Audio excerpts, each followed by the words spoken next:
आभासी दुनिया के सभी छात्रों को नमस्कार। और आज मुंगेर विश्वविद्यालय के छात्रों के लिए जमालपुर कॉलेज से जुड़े हुए जितने भी छात्र हैं उनके लिए एक टॉपिक लेकर आया हूं, रीतिकाल। और रीतिकाल पे आज हम लोग शुरू कर रहे हैं। ये पार्ट 2 में हमारे यहाँ पढ़ाया जाता है, तो सिलेबस के अकॉर्डिंग हम लोग रीतिकाल पे आज बात करेंगे। रीतिकाल पे कई सारे वीडियो हमें बनाने हैं, जिसमें कि आज पहला वीडियो इसका होगा। मैं पार्ट 1 पार्ट 2 करके इसे डालूंगा। और जितने भी आप छात्र हैं तो ये कोशिश कीजिए कि कम से कम ये आप ज़रूर सुने पूरा वीडियो, और इसे अपने दोस्तों के बीच ज़रूर साझा करें, क्योंकि यदि आप साझा करेंगे तो चीज़ें दोहराई नहीं जाएगी और छात्रों को भी एक सिलसिले से उसी चीज़ें मिल जाएगी। तो जितने भी छात्र हैं वे ज़रूर जुड़ें और वीडियो को देखें और साझा करें, और उसके बाद सुनने के बाद जो समस्याएं आएगी हम उसका मिलकर समाधान निकालेंगे। यदि आप पढ़ना चाहेंगे तो हमें बहुत खुशी होगी, हम आपके समस्याओं का ज़रूर समाधान करेंगे। तो आज शुरू करते हैं छात्रों। हम लोग रीतिकाल पे अपनी बात शुरू कर रहे हैं। तो जैसा कि पार्ट 1 में आपने पढ़ा था, पार्ट 1 तक हमने भक्ति काल तक पढ़ लिया था, और पार्ट 2 में रीतिकाल से द्वितीय युग तक हमें पढ़ना है। तो रीतिकाल से जब हम लोग पहले सवाल ये आता है, बहुत ही साधारण शब्दों में, साधारण भाषा में हम लोग अगर इसे समझना चाहेंगे तो हिंदी साहित्य चूँकि हमारी अपनी भाषा का साहित्य है तो ये बहुत आसान है। और इसे कई छात्र ऐसा मैसेज करते हैं कि सर इतना टफ है कि हम समझ नहीं पाते हैं।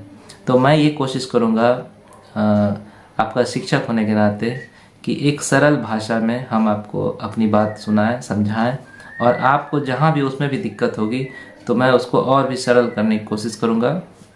तो फिलहाल मेरे पास रीतिकाल पे कुछ बोलने के लिए समय है। तो सबसे पहला ये कि रीतिकाल है क्या। सवाल ये है कि रीतिकाल में रीति का मतलब क्या होता है। आचार्य रामचंद्र शुक्ल ने रीतिकाल का समय संवत 1700 से लेकर 1900 ईस्वी के बीच माना है, और इस कालावधि को उन्होंने जो रीतिकाल नाम दिया, तो सवाल ये उठता है कि रीति का मतलब क्या होता है। इसमें विद्वानों ने अलग अलग बातें कही है। रीति का बहुत साधारण मतलब होता है। रीति का मतलब रिवाज, प्रणाली, पद्धति।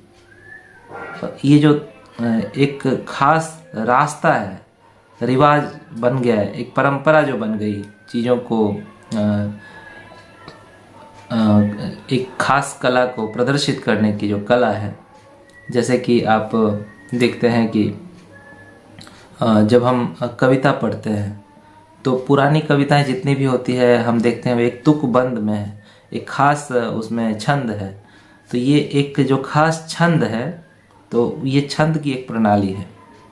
अब जैसे रस, किसी कविता में कोई खास तरह का रस है, तो ये एक रस की एक परंपरा है। उस परंपरा को ही हम फॉलो करते हैं, या कविता लेखक जो भी होते हैं, कवि जो होते हैं, जो साहित्यकार होते हैं, उस परंपरा को देखते हैं और उसके साथ ही अपनी बात को कलात्मक रूप से अपने साहित्य में दर्ज करते हैं। तो ये जो एक बनी बनाई जो परंपरा चली आई, और उसमें उसके आधार पर जब कवियों ने कविता लिखने की शुरुआत की, साहित्य लिखने की शुरुआत की, तो इसी को हम रीति कहते हैं। और आमतौर पे इसको जब हम तोड़ते हैं रीति शब्द को, तो रिंग, जोर, गतो। रिंग का मतलब वही है पद्धति, प्रणाली, और गतो गमनशीलता को दिखाता है। तो इस तरह से हम लोग विश्लेषण कर सकते हैं रीति शब्द का, कि इसमें गतो प्रत्यय है और मूल धातु जो है रिंग है, और इसमें इसका शब्दगत अर्थ जो है क्या होता है। जैसे रिंग का मतलब पद्धति, प्रणाली, और गतो का मतलब गमनशीलता से संबंधित प्रत्यय है, ये हम दिखा सकते हैं। उसके बाद हम कहेंगे कि लक्षण ग्रंथों के आधार पर, काव्यशास्त्र के जो बहुत सारे उपागम हैं उनके आधार पर जब कविता लिखने की एक खास परिपाटी विकसित हुई, एक कविता लिखने का जो खास चलन एक काल विशेष में ज़्यादा देखा गया, तो उसी काल को, यानी संवत 1700 से लेकर संवत 1900 के बीच के जो कालावधि है, उसको हम रीतिकाल कहते हैं आचार्य रामचंद्र शुक्ल के अनुसार। कई लोगों ने अन्य नाम भी दिए हैं, जैसे किसी ने अलंकृत काल भी कहा है, किसी ने श्रृंगार काल भी कहा है। मगर आप गौर करेंगे कि अलंकृत काल का मतलब होता है अलंकार का काल, तो केवल अलंकार की तो बातें नहीं हुई।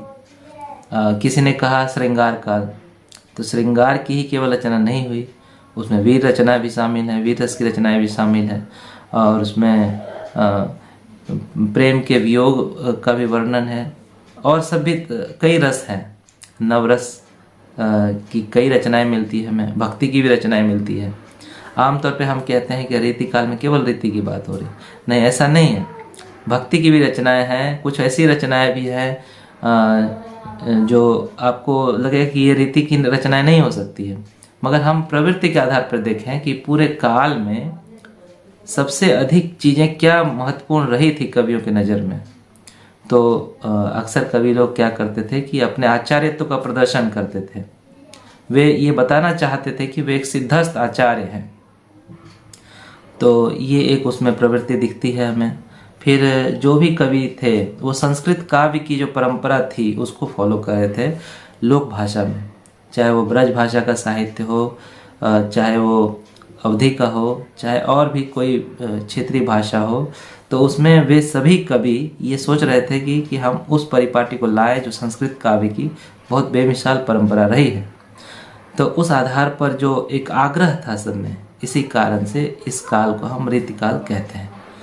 तो अब इससे संबंधित कोई भी सवाल आपके जहन में है तो आप ज़रूर हमें बताएं, और वीडियो को ज़्यादा से ज़्यादा साझा करें। और आज का ये पहला वीडियो है, मैं एक बहुत ही विस्तृत प्लेटफॉर्म पे इसे एक छोटे छोटे पार्ट में लाऊंगा आपके सामने, ताकि आपको भी ज़्यादा बोझिल ना होना पड़े एक वीडियो में, और इसके बाद आपका काम भी पूरा हो जाए। सिलेबस के अकॉर्डिंग सारी बातें होगी हमारे पास।